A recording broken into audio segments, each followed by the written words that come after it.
अस्सलाम वालेकुम गाइस, कैसे हैं आप लोग? सब ठीक है?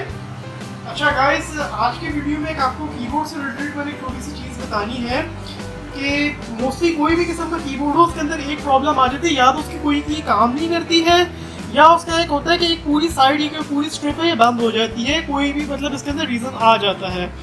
तो इंशाल्लाह ताला उसी रीज़न की तो जो है आज मैंने की वीडियो बनाई, उसी प्रॉब्लम के ऊपर ऐसी क्या प्रॉब्लम आ जाती है कि जो आपको कीबोर्ड काम करना बंद कर देता है या एक पूरी जो साइड है वो काम करना बंद कर देती है। ये बेसिकली मुझे एक मेरे फ्रेंड ने A4 टैग का कीबोर्ड अपना दिया था, वायरलेस 2.4 गीगाहर्ट्ज़ पे काम करता है, वायरलेस स्टोर डोंगल के ऊपर ये A4 टैग का। उसने मुझे ये बोला है कि इसकी एक साइड ये पूरी काम नहीं कर रही है। तो अब मैं इसको खोल के आप लोगों के सामने चेक करता हूँ कि इसमें क्या मसला है और ये साइड क्यों नहीं काम करती है।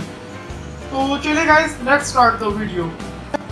जी गाइस, मैंने जो है आप सबका टाइम सेव करने के लिए जो है मैंने इसको अनस्क्रू कर लिया ताकि टाइम वेस्ट ना हो। तो ये देखें, इसके लिए सारे मैंने स्क्रूज खोल के इधर रखे हुए हैं।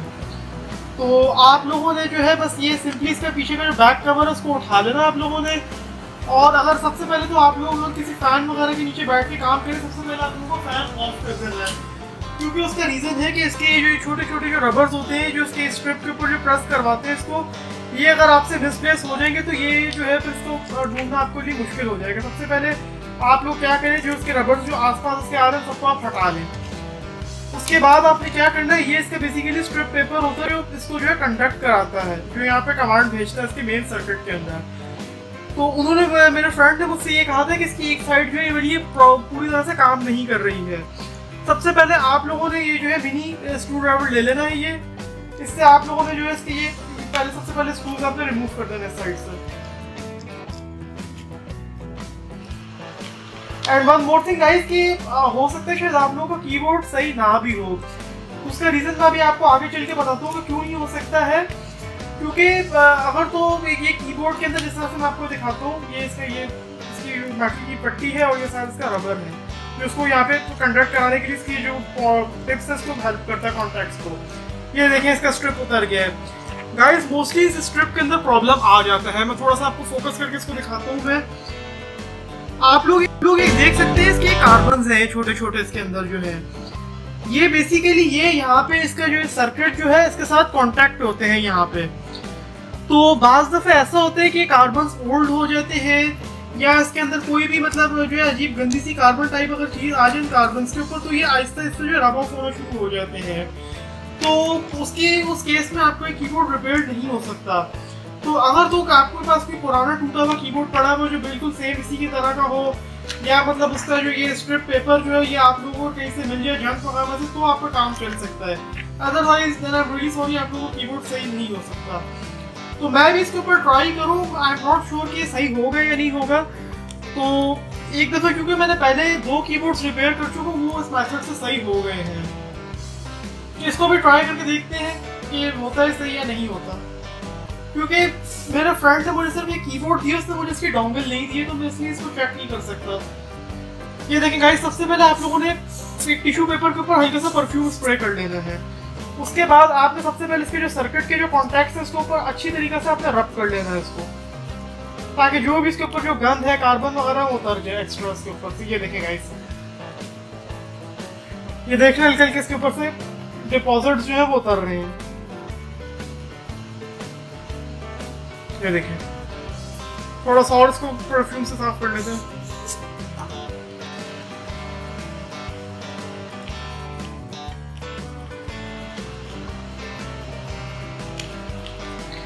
आपने जब बिल्कुल इसको साफ कर लेना है, उसके बाद आपने एक हल्का सा ड्राई टिश्यू का आपने इसके ऊपर ये ऐसे करके इसको स्क्रब कर दो, ताकि जितना भी जो परफ्यूम का जो वो वेटनेस वगैरह वो हट जाए यहाँ से। ये देखें, साफ हो गया। उसके बाद आपने क्या करना है, आपकी जो स्ट्रिप जो है इसके आपने जो कॉन्टैक्ट्स हैं उसको ज़्यादा रब नहीं करना, क्योंकि उसके ऊपर होते हैं कार्बन्स इसके।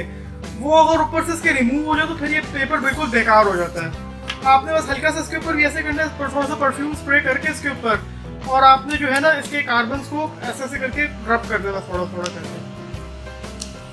इसके ऊपर आपने थोड़ा सा जोर नहीं देना है, हल्का हल्का आराम आराम से बस आप इसको रब करें, ताकि अगर कहीं से गंदा वगैरह हो ये खुद ही साफ हो जाएगा। ये देखें गाइस, उसके बाद इसका एक और ये छोटा सा ऊपर ये कॉन्टैक्ट बने हुए, इसकी अब ऊपर वाली स्ट्रिप के ऊपर, इसको भी आप हल्का हल्का करके साफ कर दें। ये देखें गाइस, उसके बाद थोड़ा सा इसको भी आप साफ कर दें।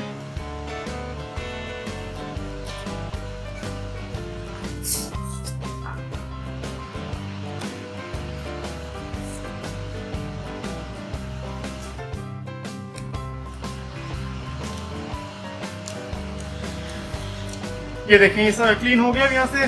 अब अकॉर्डिंग टू माय फ्रेंड, उसने मुझसे कहा था कि इसकी ये वाली साइड जो है काम नहीं कर रही है, तो इस पेपर को जो है ना, अब मैं थोड़ा सा यूं करके खोल लेता हूँ और जो साइड काम नहीं कर रही, थोड़ा सा उस साइड को भी क्लीन कर दें आप, तो बेस्ट हो जाएगा। ये देखिए, ये पूरी साइड को जो है मैं यहाँ से क्लीन कर रहा हूँ।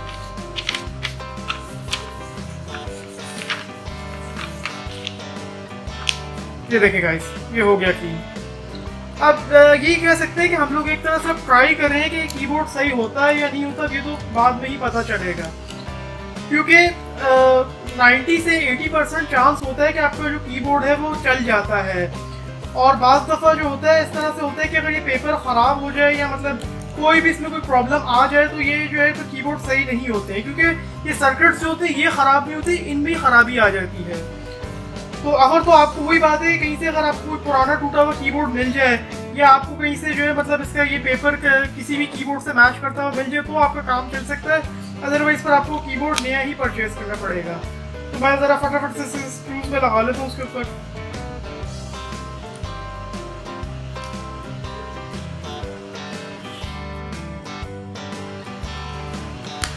और इसको थोड़ा सा अपने टाइट करके लगाना है, क्योंकि ये कॉन्टैक्ट होता है इसके सर्किट के साथ।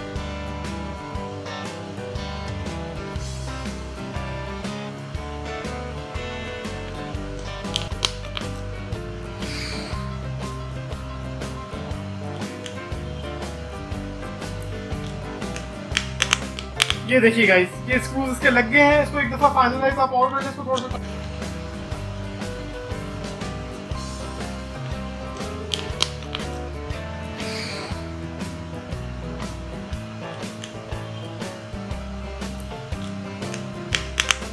ये देखिए गाइस, ये स्क्रूज इसके लग गए हैं। इसको एक दफा फाइनलाइज आप और कर लें, इसको थोड़ा सा टाइट कर लें अगर कहीं पे लूजिंग है तो। ये देखें, ये देखें।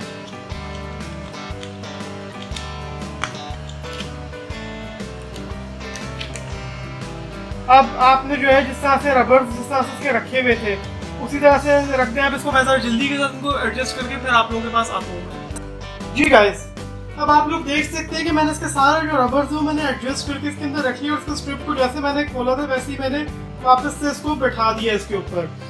तो अब आपने जिस तरह से इसका पीछे का बैक कवर आपने उतारा था, इसको वापस आपने वैसे ही लगा देना जिस तरह से, क्योंकि रबर एडजस्ट नहीं था।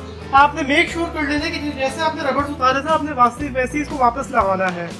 ये देखें, ये अब एडजस्ट हो गए हैं। और अब आपने इसका जो बैक कवर जैसे आपने उतारा था वैसे ही इसके ऊपर आपने दोबारा से प्लेस कर लेना है। आपको हो सकता है शायद लगाते हो थोड़ा सा इसका जो नेगेटिव का स्प्रिंग है ये तंग करे, लेकिन इसको आपने आराम से पेशकश से आपने जो है ऊपर की तरफ इसको पुल अप कर लेना, फिर ये आराम से कवर से बैठ जाएगा। ये देखें गाइस, ये बिल्कुल अपनी जगह पे बैठ गया है। ये